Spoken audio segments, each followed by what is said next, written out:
estamos llegando al fin de este ciclo, de esta serie. Gracias. El versículo o los versos que han marcado nuestras vidas. Qué especial esta serie, me parece que ha sido ver desde el corazón de cada uno de los hijos del Señor la manera en que el Señor nos ha hablado y ha obrado. Y creo que lo mismo que en la alabanza hoy nos invitaba a recordar lo que el Señor ha marcado nuestra vida y que deja realmente huella. Hay muchos recuerdos bonitos que tenemos en nuestra vida, yo sé que todos los tenemos, ¿sí? Y sin menospreciar que hay anécdotas muy chéveres, lo importante es ver también qué realmente ha marcado nuestra vida y ha cambiado nuestro caminar y nuestra forma de vivir. Por ejemplo, yo les quiero contar una cortica historia. Yo tengo un colega donde trabajo, mayor que yo, entonces chicaneo yo, pero él es un hombre muy querido porque está lleno de historias. A toda hora le está contando una historia, aunque la repita 15.000 veces, siempre. Y él es de la generación del siglo pasado donde el bipartidismo era como hoy hablar de Colombia en fútbol, ¿sí? Que se nos sube la sangre y todo ese asunto. Y entonces él compartía con 4 amigos, él era el quinto, 4 eran conservadores y un solo liberal. Y el liberal le decía, a mí me marcó fue que yo estuve en ese discurso de Jorge Eliezer Gaitán allá en la Plaza de Bolívar. Y luego salió el hombre y lo mataron, ¿no? Pero yo me oí ese discurso, eso me marcó, ¿sí? Y el doctor Segura, mi amigo, decía, yo era muy niño, era apenas 4 o 5 años, y mi papá, el papá del doctor Segura, era el presidente del consejo de un pueblito pequeño aquí en Cundinamarca. Y resulta que el presidente Laureano Gómez pasaba los fines de semana por aquí en Sasaima, un pueblo yendo a Villeta. Y como presidente del consejo dijo, no, vamos a visitar allá al presidente, y me llevó a mí de la mano. Y allá esos lujos y esas elegancias. Y cuando el doctor Laureano Gómez vio al niño que iba de la mano de mi papá, me llamó y me puso en sus pies, en sus piernas. Me dijo, chico, tú vas a ser un gran hombre, ¿sí? Y él lo cuenta con mucho orgullo. Entonces, como que dice, acabó con la historia del discurso de Gaitán. Dijo, a mí eso sí me marcó. Los pantalones que tenía ese día no los lavé como por 6 meses, ¿sí? Bueno, a mí me pareció algo parecido, pero no con Laureano Gómez, ¿sí? Creo que unos 2 años llevaba yo aquí en la iglesia cuando fue invitado don Teo Donner, que algunos de ustedes lo conocen muy bien, mejor que yo. Él, creo que 4 días predicó sobre este verso, Romanos 12:2. Ese día yo me di cuenta que yo llegué al Señor no solamente porque reconocí lo incapaz que era para enfrentar la vida, sino que ser cristiano requería un compromiso mucho más profundo. Y por llamarlo de alguna manera, en esas prédicas él me acabo de convencer, me convenció. Por aquí es mi ruta, esto es lo que yo necesitaba para mi vida. Entonces vamos a ese texto, y antes de ir a ese texto, a que oremos para que el Señor, desde nuestra humildad y desde nuestra necesidad, nos hable hoy. Este es un texto que han predicado, yo he leído muchos textos de gente que ha hecho tratados, y yo siento que es una osadía totalmente tratar de predicar de esto, pero creo que lo que voy a compartir es lo que el Señor me ha hablado y me ha trabajado en mi vida. Oremos. Padre, gracias por tu palabra, gracias porque tú eres la luz en medio de esta oscuridad, y gracias porque has marcado nuestras vidas. Yo oro, Señor, para que tú, a través de tu palabra y tu infinito amor, tu gracia, continúes marcando nuestras vidas y que podamos narrar historias de tu poder y de tu gracia en cada una de nuestras vidas y en tu iglesia por todo el mundo. En el nombre de nuestro Señor Jesucristo. Amén. Romanos 12:2. No se amolden al mundo actual, sino sean transformados mediante la renovación de su mente. Así podrán comprobar cuál es la voluntad de Dios, buena, agradable y perfecta. El cómo la iglesia se ha adaptado a través de la historia a las nuevas olas y a los pensamientos del mundo no es una historia de hoy, es de siempre.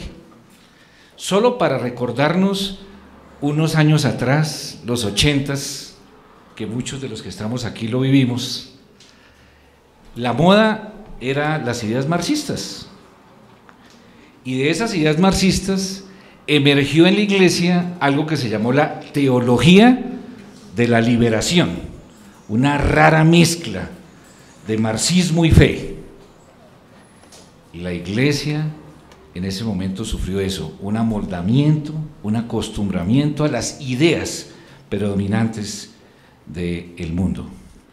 Hoy en el siglo XXI, este mundo contemporáneo, posmoderno, que es lo mismo, la cultura predominante que promueve la prosperidad material. Ese es el bien más alto. Y la iglesia pretende proclamar a Jesús como la fuente de nuestra prosperidad material. Siempre que hay una ausencia de una cosmovisión, de una manera de ver el mundo por la iglesia, termina absorbida por las modas o los pensamientos dominantes de la época. Este versículo, esto de Romanos 12:2, confío como a mí que nos deje muchas reflexiones, inquietudes, preguntas y retos profundos. Este versículo está ahí después de los 11 primeros capítulos de Romanos, donde Pablo explica la perfecta obra de Cristo, la muerte y resurrección de Cristo. Bueno, ahora comienza lo concreto, lo práctico. Ofrezcan su cuerpo, es decir, todo, como culto racional. Eso lo dice el versículo anterior, el número 1 de Romanos 12. Como culto racional, es decir, con su mente y a través de la renovación de nuestro pensamiento, es decir, de la renovación de nuestra mente. Esa es la forma lógica de hacerle culto a Dios en vista de todo lo que ha hecho por nosotros. Podemos ver entonces en el versículo, vemos la siguiente diapositiva, que tenemos que hablar por lo menos de estos 4 puntos. ¿Cuál es ese mundo actual al cual no debemos amoldarnos? ¿Cómo es eso de ser transformados? ¿Cómo renovar nuestro entendimiento para poder discernir y comprobar cuál es la voluntad de Dios, buena, agradable y perfecta? El cambio de pensar es parte fundamental del pensamiento cristiano. Creo que todos lo hemos experimentado, pero quien no lo hemos entendido a profundidad, es fundamental la forma de cambiar de pensar. El arrepentimiento es condición fundamental con la cual llegamos todos a Cristo. Y el arrepentimiento viene de una palabra griega que quiere decir, que dice metanoia, que quiere decir cambio de mente. Cambio de mente. Lo primero que tiene que ocurrir en nosotros como cristianos es cambiar nuestra forma de pensar. Entonces, ¿cuál es el reto que tenemos hoy y toda nuestra vida de cristianos? ¿Cómo aprender a pensar en forma bíblica y cristiana? ¿Cómo cambiar nuestras formas de pensar? Dejar atrás los esquemas. Es que yo soy así y punto. ¿Cómo dejar atrás todo eso? ¿Cómo resolver esa tremenda dicotomía que siempre tenemos entre lo que predicamos y en cómo vivimos? Ese es el gran reto que tenemos, y que el Señor y el Espíritu y su gracia sea el que día a día nos ayude. como que traemos el lastre de lo que éramos, ¿no? Si éramos católicos rituales, de pronto seguimos siendo lo mismo, pero con otra apariencia, ¿cierto? Si éramos capitalistas y amantes del dinero, seguimos siendo lo mismo, ¿sí? Como que hemos creído que la fe es un pasaporte al cielo, que hay que tratar bien la esposa, cuidar más los hijos, diezmar y punto. Hasta ahí llegamos. No, hermanos. Necesitamos pautas para cambiar nuestra forma de manejar el negocio, nuestra vida profesional, nuestra vida intelectual y nuestra vida académica.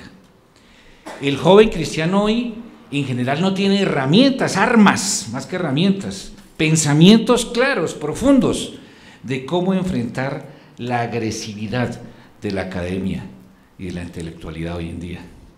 Gracias a Dios por eventos como Zona, que ya lo tenemos a semanas. Ese es un evento para eso, para armarnos profundamente y que nuestra fe se pueda articular a la vida en todas sus áreas. Unas reflexiones frente a cómo está, cuál es nuestra verdadera preocupación hoy, de cómo está la iglesia y qué pasa si nos adaptamos a las ideas predominantes de la época. América Latina. Creo que América Latina es un referente de crecimiento del cristianismo a nivel mundial grandísimo. Yo creo que junto con Asia y África hay mucho, es muy referente en América Latina, pero ¿qué está pasando? Que en América Latina estamos creciendo en un número impresionante y estamos convencidos de que tenemos ideas diferentes a las del mundo, pero el cristiano común no conoce esas ideas y no sabe cómo articularlas a la realidad. Un ejemplo de lo que pudiera pasar acá son los últimos 200 años de Europa y de Estados Unidos. Hoy allí, que es una cultura arraigada en la fe cristiana en estos 200 años, hoy está completamente secularizada, totalmente secularizada. ¿Qué nos dijo Armando Nis hace 8 días? Llegó a Alemania hace 4 años nuevamente allí y no puede hablar con nadie de Cristo, es prohibido. Ese diálogo no, a nadie le llama la atención y la tapan la boca. ¿Quiénes son los amigos de Armando? Los musulmanes. Son con quienes se puede entablar un diálogo para hablar de fe. Pero la gente no quiere oír hablar de Cristo. Una iglesia muy grande, como está creciendo en América Latina, que pudiéramos decirle en palabras de Don Teo, de 1 kilómetro de largura, pero de 1 centímetro de profundidad, sin raíces, está condenada a ser arrasada por el pensamiento moderno y la persuasión de la época. Pero hermanos, al mismo tiempo, toda esa realidad difícil es una oportunidad que tenemos los cristianos, impresionante, porque hoy estamos en la época del ocaso de todas las ideologías, ya la gente no quiere creer en nada, en nada. Todo se está reduciendo a 3 cosas fundamentales: al placer. Por todos los medios lo importante es buscar el placer, estar yo bien, ¿de acuerdo? 2, el consumo. La clave es que yo tenga, yo acumule, no me falte, dónde hay que comprar, dónde está la promoción, ¿cierto? Y la pérdida de valores. Que más que casi que pérdida de valores es que ya no hay valores, porque hoy todo es relativo, ¿cierto? Lo que tú piensas, bueno, eso es lo que usted piensa, pero no es lo que yo pienso. Todo es relativo, la verdad para cada uno es lo que le parece. Esa realidad hueca y confusa es una oportunidad de oro que tenemos los cristianos si profundizamos en lo que la palabra revela y encontramos que ahí está la explicación de la verdad y la realidad de todo el universo. Entonces, hay un término ahí que suena como muy académico y muy técnico: cosmovisión. La verdad es que es no sencillo, digo simple, que es diferente. Es cómo miramos, interpretamos y vivimos el mundo. Una frase muy cortica, pero realmente no es sencilla. Ese es nuestro reto. Si somos cristianos, ¿cómo estamos mirando e interpretando el mundo? ¿Y cómo lo estamos viviendo? Y esa lucha viene desde hace muchísimo tiempo, ¿cierto? En el Antiguo Testamento, en el primer siglo, ¿cuál era la lucha de la iglesia? No dejarse llevar por toda esa cultura de religiones, de paganismo, ¿cierto? Era preservar su identidad. Y cuando se equivocaron, ¿en dónde terminaron? ¿Cierto? En el Nuevo Testamento, primer siglo de esta época, después de Cristo, ¿cuál era la lucha de Cristo y de Pablo? Corregir la forma inadecuada de la mentalidad de religiosidad que había en el primer siglo, que está expresada en el Sermón del Monte de una manera magistral, ¿cierto? Hoy, ya trasladándonos a nuestra época, ¿cuál es el gran problema que tenemos? Pues muchos, pero uno fundamental es que hoy estamos endiosando al ser humano, y en el ser humano a la razón y la autonomía del hombre. Es lo que tú pienses, es lo que tú creas, no te dejes imponer ideas, lo importante es que lo que tú crees, haz lo que te parece. La autonomía de la razón humana, como si nosotros, la razón humana no fuera tan caída como todo el ser humano. El pensamiento humano es falible, totalmente caído igual que toda la humanidad, sin embargo la hemos endiosado. Y la razón humana penetra todas las esferas de nuestra vida. Por ejemplo, en la ciencia, ¿dónde está endiosada la razón humana? Lo verdadero en la ciencia es lo que el hombre observa con sus sentidos y concluye con su razón.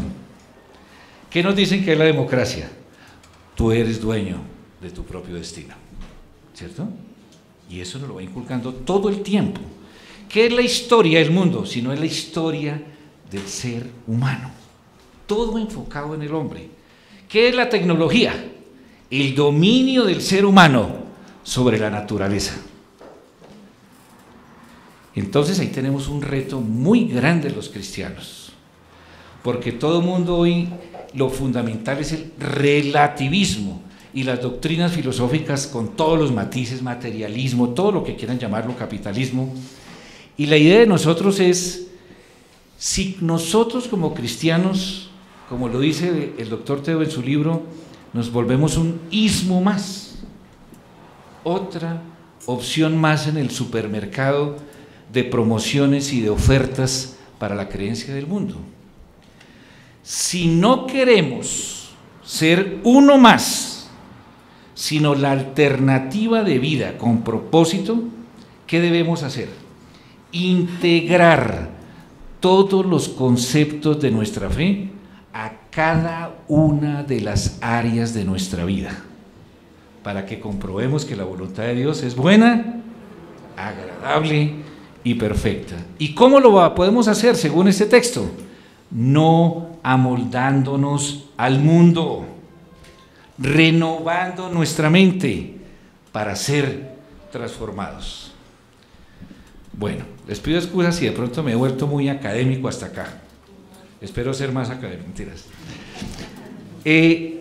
La idea es esta, llevémoslo a cosas concretas, ejemplos prácticos de cómo todos los pensamientos nos van haciendo mella y marcando nuestro pensamiento, todas las cosas que hay alrededor. Abramos una revista, prendamos la televisión, conectémonos a internet, a las redes. ¿Qué mensajes nos mandan constantemente? Veamos una telenovela donde el esposo abnegado llega temprano a la casa, la esposa le tiene la cena, los hijos son juiciosos y hacen las tareas y se acuestan temprano. Eso no la ve nadie, hermano, ¿de acuerdo? Eso no tiene rating ni locos. Métale intrigas, infidelidad, muerte. Nada, eso sí, ya el IVOPE dice que eso es 95% de audiencia, ¿cierto? Mire Eso como es de importante. ¿Qué nos está diciendo ahí subliminalmente esos mensajes? Si su esposo no tiene, si su matrimonio no tiene intrigas, hermano, usted tiene un matrimonio que haga la ocha de matrimonio, hermano, ¿sí? Hay que meterle conflicto a la cosa, o si no, eso está muy aburrido, ¿cierto? Cuando están promocionando un electrodoméstico, que eso a veces me da risa y cada vez son más bellos, ¿no? Unas cocinas que son más grandes que el apartamento de uno, hermano, ¿sí? Cuando uno apenas le toca por el ladito para lavar la loza, esa vaina es grandísimo, ¿sí? Entonces siempre lo que promueve el consumo es la filosofía del descontento, de la inconformidad. Siempre me hace falta algo, yo no tengo lo suficiente. Si no tenemos el modelo 2015, uy, hermano, usted está muy chanta con ese carro, hermano, cambie eso, hermano, por favor, ¿sí?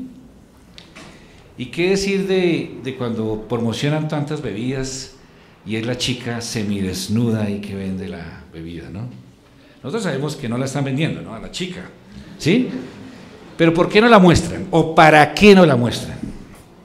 Ese modelo que tiene en su casa ya está muy viejo, hermano, con el que usted ha estado feliz 10, 15, 20 años, hermano, ¿sí? Los medios de comunicación transmiten valores constantemente y debemos ser conscientes de lo que vemos y oímos. Y algo aún más grave con la tecnología. La tecnología llega a unos puntos, yo por lo menos lo he experimentado así, descrestadores, totalmente. Yo que soy un tapia para la tecnología, quedo descrestado, ¿sí? Le asaltan a uno de tal forma los oídos, la vista, los sentidos, la imaginación, que ya no hay necesidad de pensar.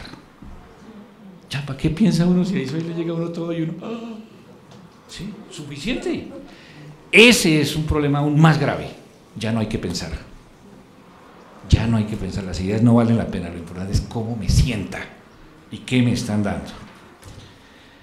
Todos los días estamos siendo bombardeados por conceptos y pensamientos. Y si vamos a cosas más estructuradas, hablemos rápidamente de la educación. ¿Qué dice la palabra de la educación? ¿De quién es responsabilidad de la educación de sus hijos? De los padres. Pero ¿qué dice el mundo? Ese es un derecho que el Estado tiene que asumir. ¿Cierto?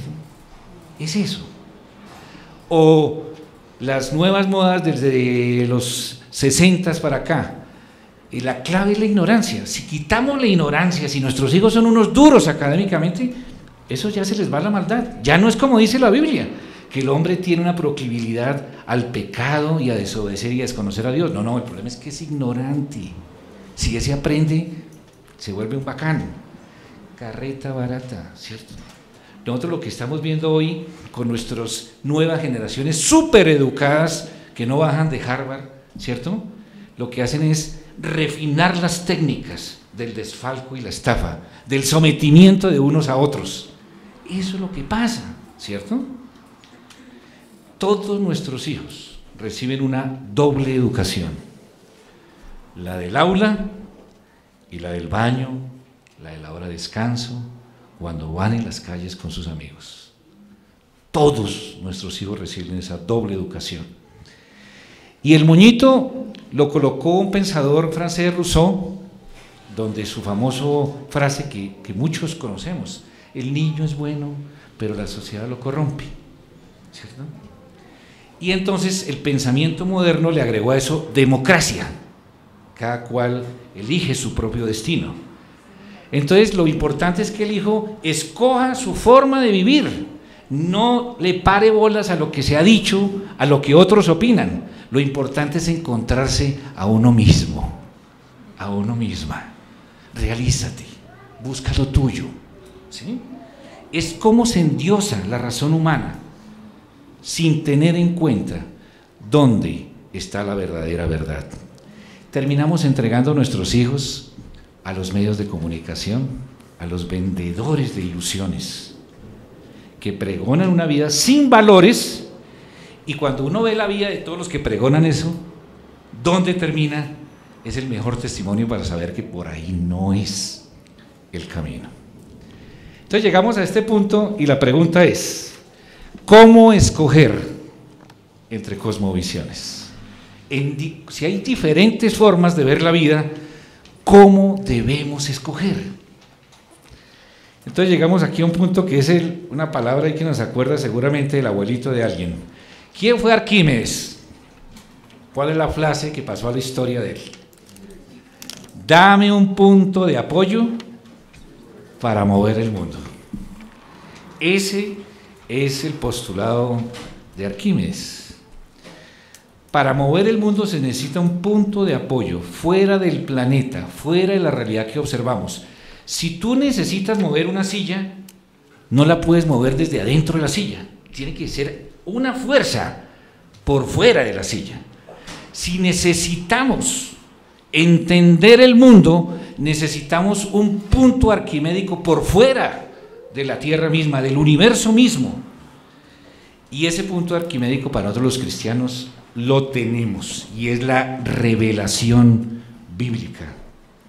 Allí encontramos al creador del universo, que nos habla y nos revela, nos explica todo el concepto de la realidad.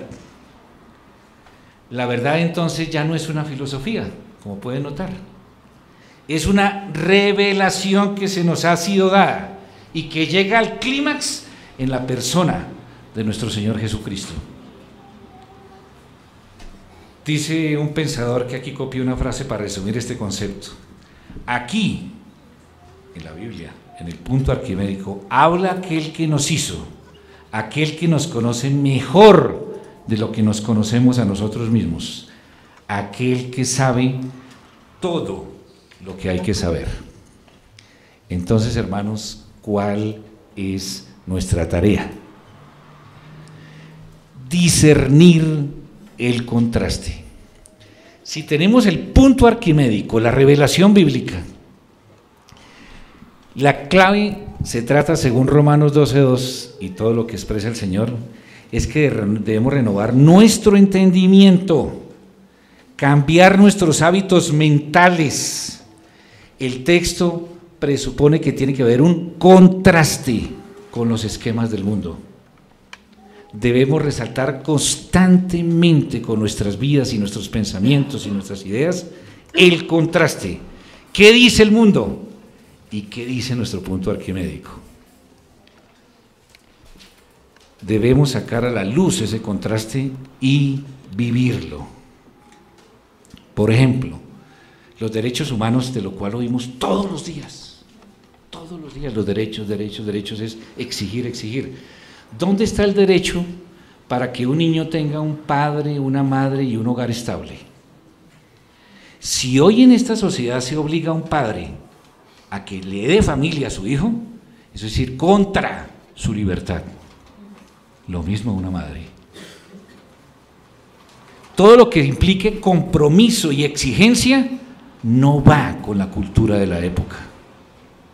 Es con lo que exija y le den, pero no lo que tenga su compromiso. Y ahí podemos comprobar cómo los famosos derechos, todos los derechos humanos lo que hacen es dividir más la sociedad, no unificar. Y me llamó la atención que hablando de eso, de cómo cuando se habla de derechos se divide más que se unifica, lo habla claramente Cristo, ¿no? Yo no vine a unir sino a desunir, ¿cierto? Porque todo va a entrar en choque, ¿correcto? Y Marx, desde el punto de vista del capitalismo, también lo decía así. Los derechos terminan desuniendo. Aquí la clave es el derecho del proletariado contra la clase dominante, punto. O son derechos de ellos o son derechos de nosotros, punto. Pero la verdad es que los derechos desunen. No amoldarse al mundo, queridos hermanos, es romper con los esquemas mentales de nuestro tiempo. Por lo tanto, debemos confrontarnos con la realidad del entorno. A través de profundizar y entender este contraste, es que vamos a vernos más claramente cuál es nuestra identidad cristiana. Muy importante, siempre resaltemos el contraste.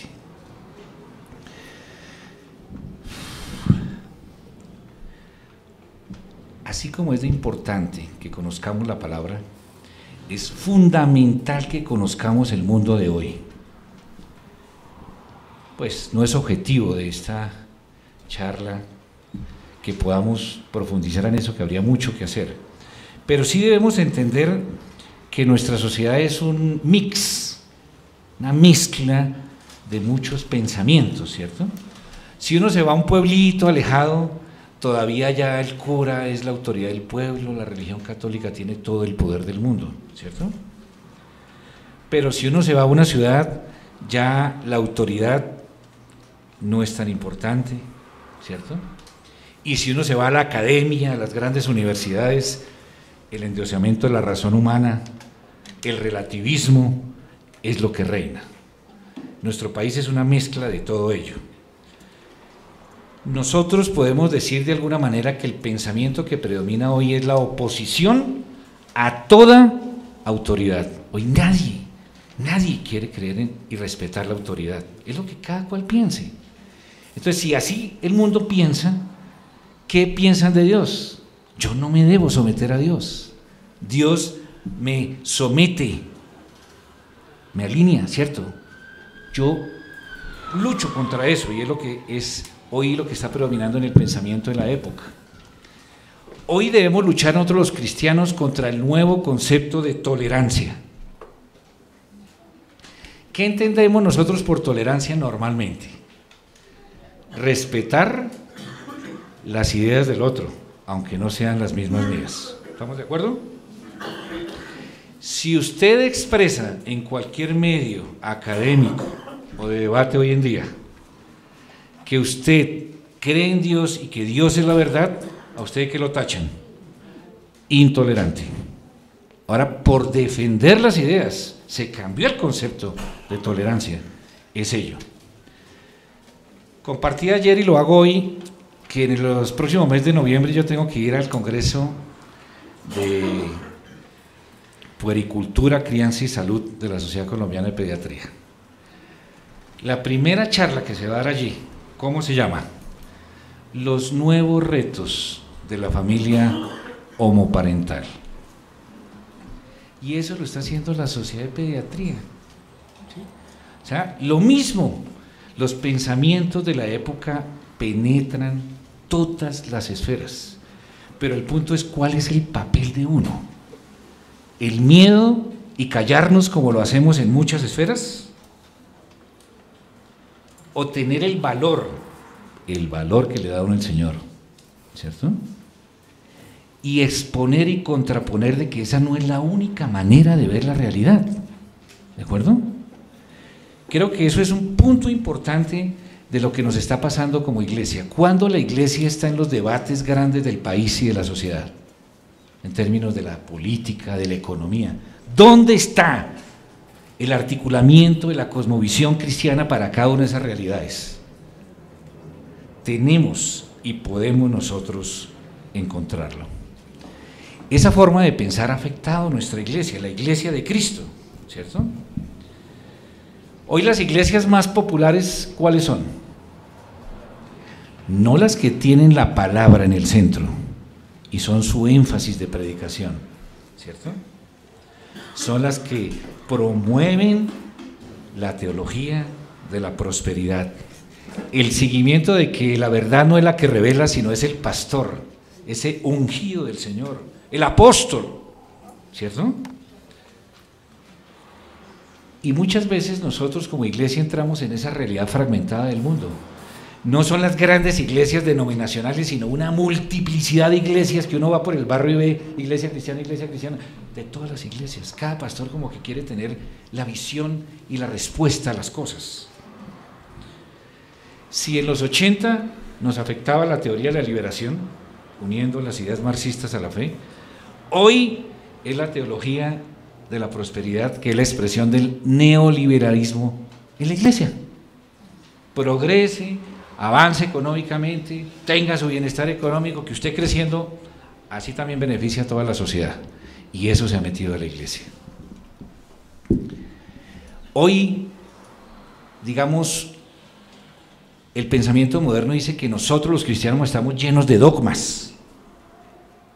Pero ellos afirman que todo es relativo, y la persona que afirma que todo es relativo también está expresando algo absoluto, ¿cierto? Para ellos lo absoluto es que todo es relativo. ¿Sí ves? Entonces, ese es el dogma del pensamiento de hoy, ¿cierto? Y como hay tantas filosofías, tantas creencias que ha llevado a un mundo sin sentido, buscando solo el placer, ¿cierto?, que es lo que se llama hedonismo, un mundo sin valores, el nihilismo y el consumismo, ese mundo de tanta ideología y tanta filosofía hoy en día es un caldo de cultivo que para nosotros los cristianos, si rescatamos nuestra identidad, si profundizamos en la palabra y vivimos, transformamos nuestra mente, somos transformados y vivimos la voluntad de Dios, es la oportunidad de oro para que con ellos podamos tener un diálogo diferente. Al mundo de hoy le gustan las pequeñas historias, las pequeñas narraciones. Y nosotros tenemos la pequeña historia más grande del mundo, la particularidad de Jesús, que nos permite entender en esa historia toda la realidad del universo. El verdadero relativismo, uno conoce y habla de relativismo, por ejemplo, a nivel histórico. En el primer siglo la esclavitud era tolerada, ¿cierto? Hoy no. Eso se llama relativismo histórico. El relativismo individual es lo que estamos hablando. Tú crees una verdad, yo creo otra. No se meta conmigo. Cada cual cree lo que quiere. ¿Cuál es nuestro relativismo? Que todo lo vemos en relación con Cristo. Ese es nuestro verdadero relativismo.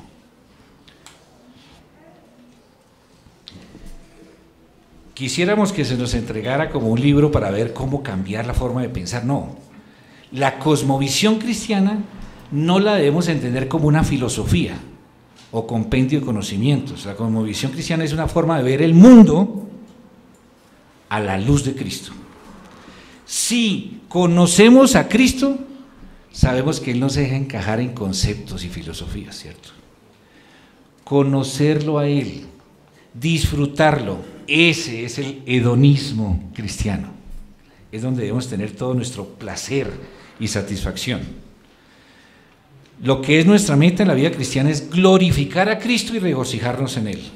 Es mirar toda la vida y la realidad en su relación, lo que nos da una verdadera cosmovisión. Mirémonos nosotros los seres humanos sin tener en cuenta a Dios por 10 segundos.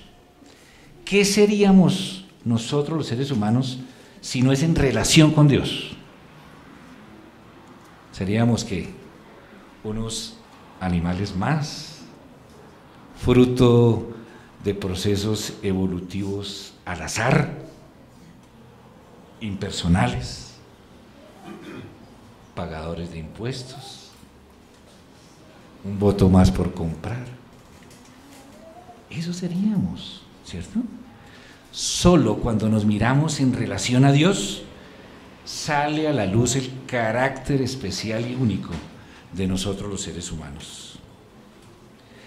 Si conocemos a Cristo, de allí va a emerger una cosmovisión que sea contracultura, no para pelear con el mundo, sino para darle luz a la oscuridad del mundo. La verdadera ética cristiana la podemos resumir de acuerdo a 2 Corintios en este pensamiento. Si Cristo murió por mí, luego yo viviré para Él. Lo que hago, lo hago por amor a Cristo. El amor de Cristo es el impulso de mi vida y no es para vivirlo en un monasterio, es un cambio, es una inversión de valores.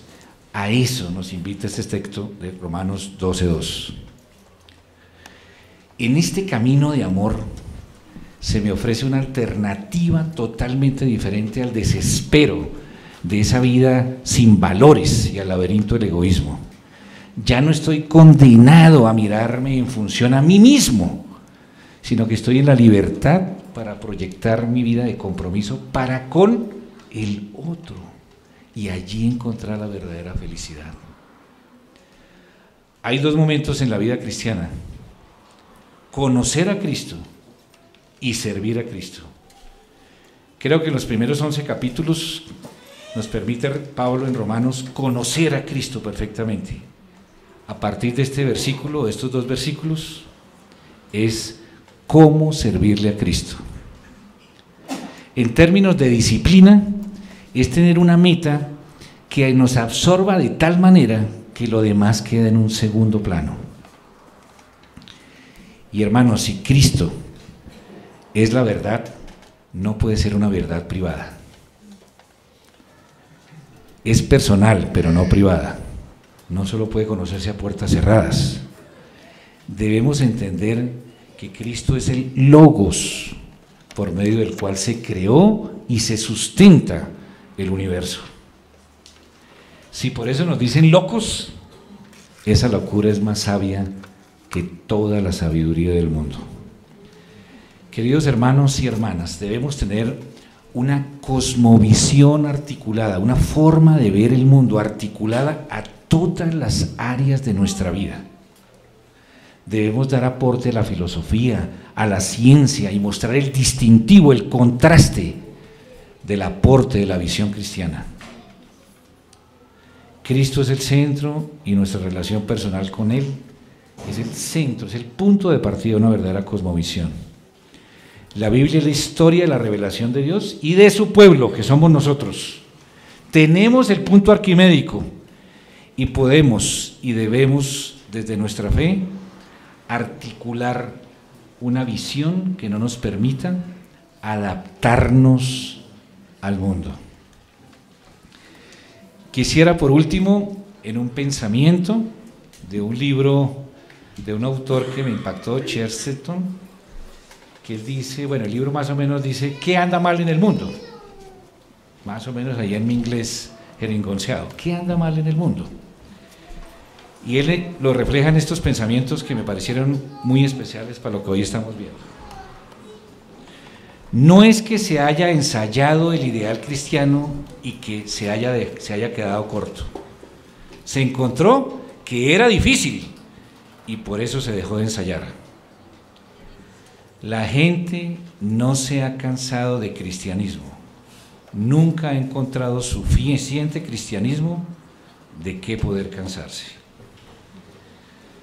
Vamos, hermanos, con lo que hoy nos ha hablado el Señor y con el privilegio de que de una manera milagrosa está con nosotros su autor, a oír esta canción con los ojos del Señor y lo que Él quiere decirnos a nuestras vidas.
Juventud, si no llenamos la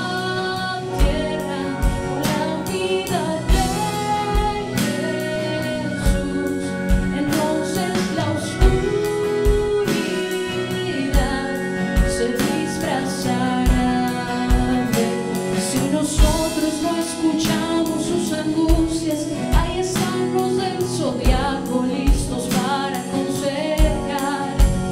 Y si ellos no bastaran, los profetas que se juzgan con palabras que se acaban de inventar. Si a nosotros no nos duele la injusticia, será Batman el modelo del más justo proceder. Si nosotros no sabemos evangelio, buscarán sabor a cielo viendo porno en internet. Si no llenamos la tierra con la vida de Jesús, entonces la oscuridad se disfrazará de luz. Si no llenamos la tierra con la vida de Jesús, entonces la oscuridad se disfrazará y se esparcirá y pretenderá ser luz.